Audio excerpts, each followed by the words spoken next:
Thank you for listening to the National Award-winning PRS Journal Club podcast. I'm happy to present your hosts, Drs. Lily Mundy, Raj Parikh, and Kyle Sanniec. Hi everyone, and welcome to the September 2019 edition of PRS Journal Club podcast. I am Lily Mundy, PRS Resident Ambassador from Duke University, and I am joined by my co-resident ambassadors, Raj Parikh from Washington University in St. Louis and Kyle Sanniec from UT Southwest. Today we have the honor of being joined by Dr. Scott Hollenbeck, plastic surgeon and associate professor of surgery at Duke University. Thank you so much, Dr. Hollenbeck, for joining us for this PRS Journal Club podcast. Sure, thanks. My pleasure. The articles that we will discuss can be read for free on prsjournalclub.com, including an archive of all past Journal Club articles.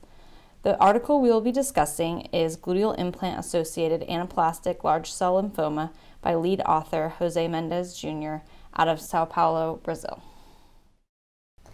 The authors report a confirmed case of Gluteal Implant-Associated Anaplastic Large Cell Lymphoma, or ALCL. The patient they present is a 63-year-old female who initially presented in 2015, 9 years after gluteal augmentation with silicone implants. The patient had developed increasing volume and distortion of her unilateral buttock.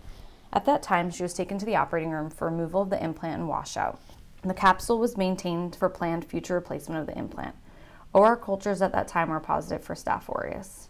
She was instructed to return approximately 6 months later for consideration of replacement of her implant. However, due to personal reasons, she waited until 3 years for her return. At that point, prior to any additional implant placement, she had developed a fluid collection in the empty capsule. At that 3-year time mark, she underwent a washout and total capsulectomy. The OR cultures at the second operating room time were negative. However, her pathology did show horseshoe-shaped nuclei and immunohistochemistry that was positive for CD30, CD4, and negative for ALK, consistent with anaplastic large cell lymphoma. Her PET scan at that time was negative for any additional sites involved, and at 6 months post-op, she was noted to be disease-free. So I thought this was a really interesting article for us to just spend a little bit of time discussing. Although it's a single case report, this is the first confirmed breast implant-associated, but implant-associated ALCL. It doesn't really answer any of the questions about the frequency or scope that implant-associated ALCL may exist in the world. However, we've, as a community of plastic surgeons, had such a focus on breast implant-associated ALCL that we might be overlooking some other important implant sources that need to be monitored. So Dr. Hollenbeck, I'd like to open it up to hear what your thoughts were on the article. Thanks, Lily. I was, like you, fascinated to read this case report. I had not heard of this up until this point.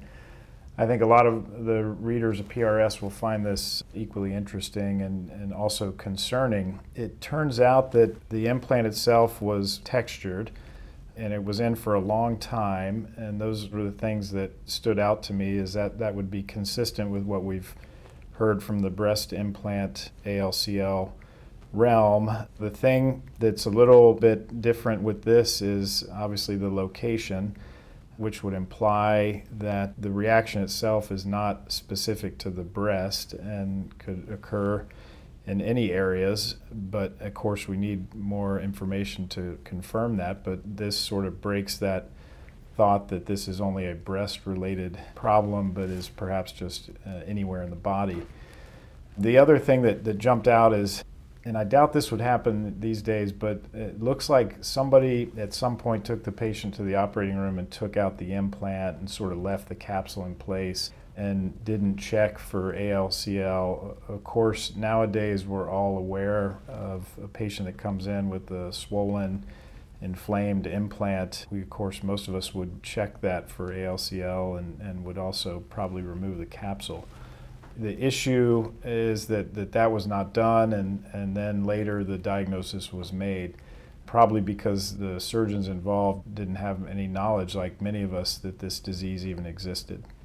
So without placing blame, you would look at that now in the modern era saying, gosh, you really wouldn't want to do that now that we know that implants can cause this.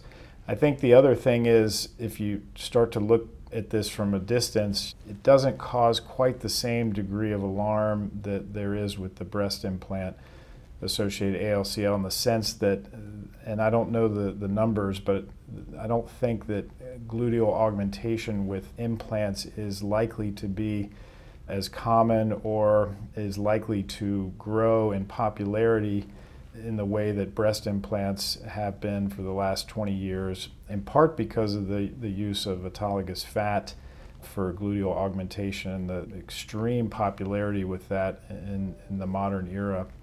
Of course, that has some side effects and some potential problems that we've heard about, which are beyond the scope of this discussion related to fat embolism. But I think it's a little bit reassuring that it seems unlikely that we will see a barrage of cases of gluteal implant-associated ALCL. So in the end, I look at this as sort of just a fascinating kind of case report that tells me that this disease can occur outside the breast, and again reinforces the idea that if you see somebody with a swollen, inflamed implant that's been in for a while, you need to have a significant concern.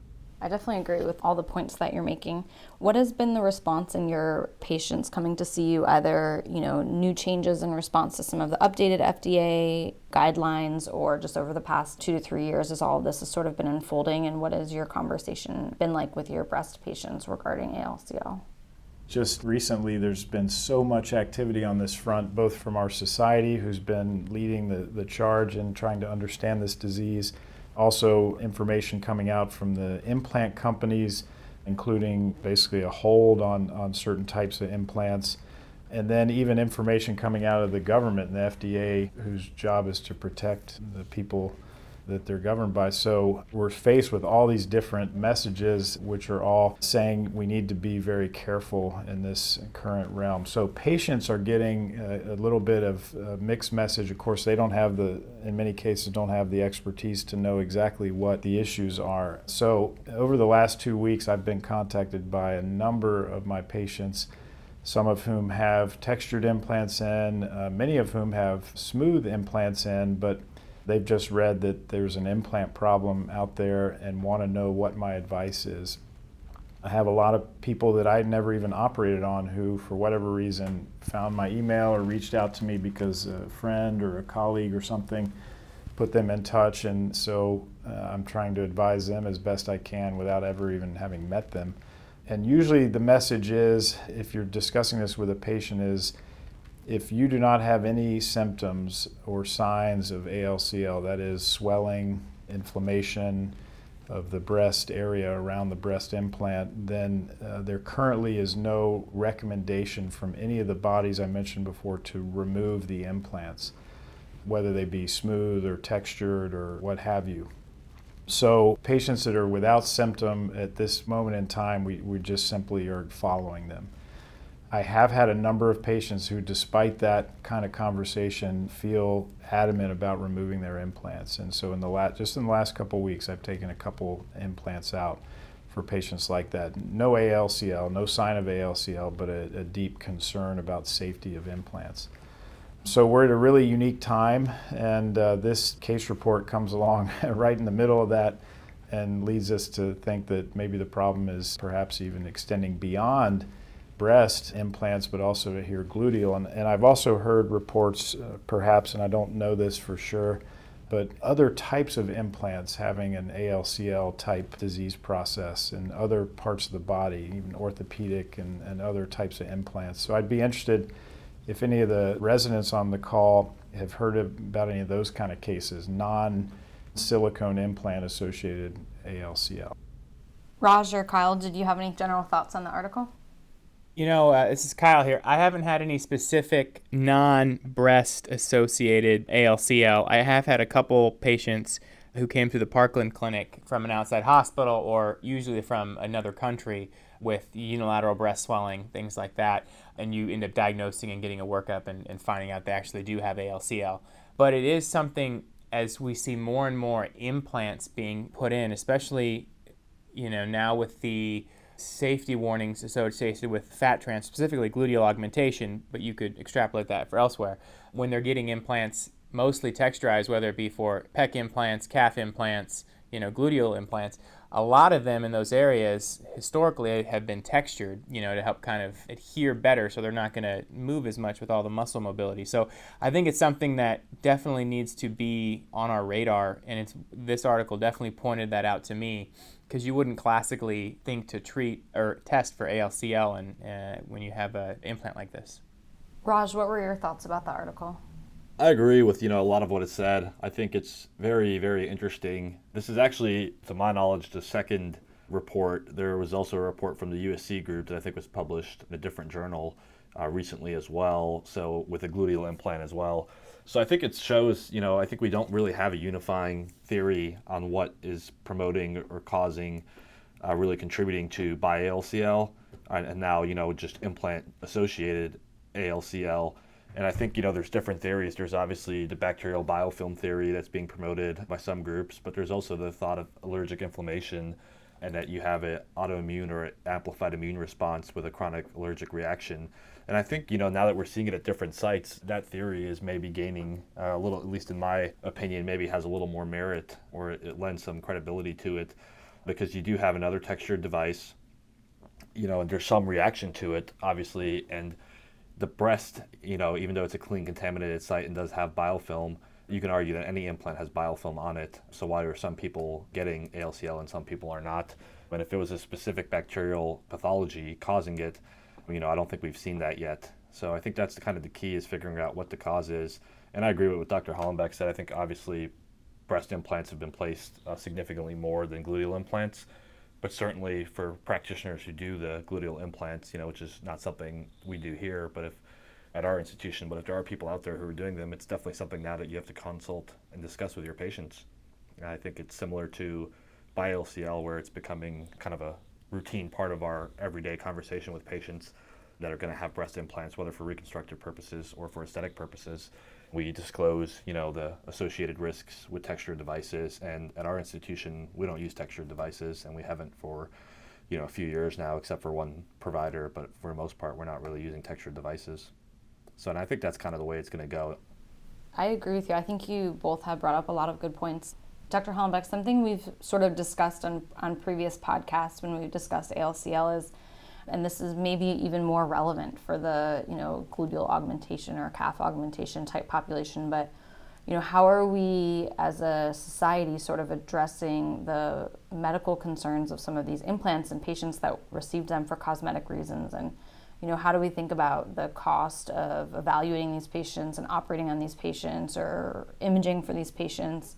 If we should have some type of implant registry and how that would be paid for and maintained, but just curious to what your thoughts are on sort of the financial aspect of the implications of ALCL in the cosmetic patient population. Yeah, thanks, Lily. That's a great question, challenging question.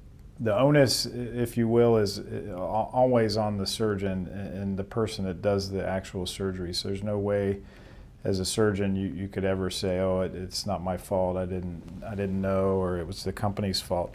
Having said that, though, there's an obligation from the company and the companies to maintain information and provide that information to the FDA in a way in which the FDA wants. And that's been part of the problem with what's happened and what we've heard in the last month or two. The FDA is not happy with how the companies are promoting their devices and how they have a lack of data. And some of these devices were allowed to be used with the notion that some follow-up data would be given, and I think some of that has not been done. So there has to be a little bit of responsibility from the companies that sell these devices and make quite a bit of profit from them. They need to hold up their end of the contract with the FDA and with the society at large to follow along and notify us when they become aware of problems. But at the same time, the surgeons have to ultimately take the responsibility. I'm biased in this regard in that I would really question, the use of extremity implants. Having seen some folks that have had horrific complications from this, it has probably biased my view that you should really think twice about putting in, implants into people's legs and arms, and you could even argue anywhere in the body, but of course it's a big part of what we do as a practice and as a society, and people make their living doing that. But if a lower extremity calf implant, for example, gets infected, it can cause severe disability, and I've seen this before in a couple of patients. Breast, the same thing, but usually you can take it out and the infection clears. It doesn't typically result in any kind of long-term disability. But I would just proceed with caution with these sort of cosmetic procedures, and that's my own personal bias. Well, I think with that, we'll end the discussion of this article. Thank you to everyone for a great discussion.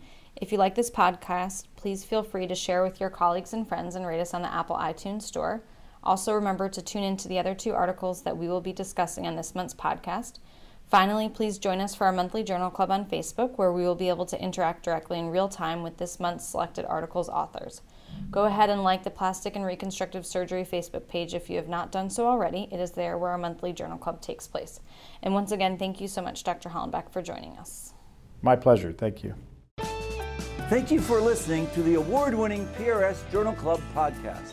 Be sure to read all of the articles being discussed, including some of the classic pairings from the archives, for free on prsjournal.com.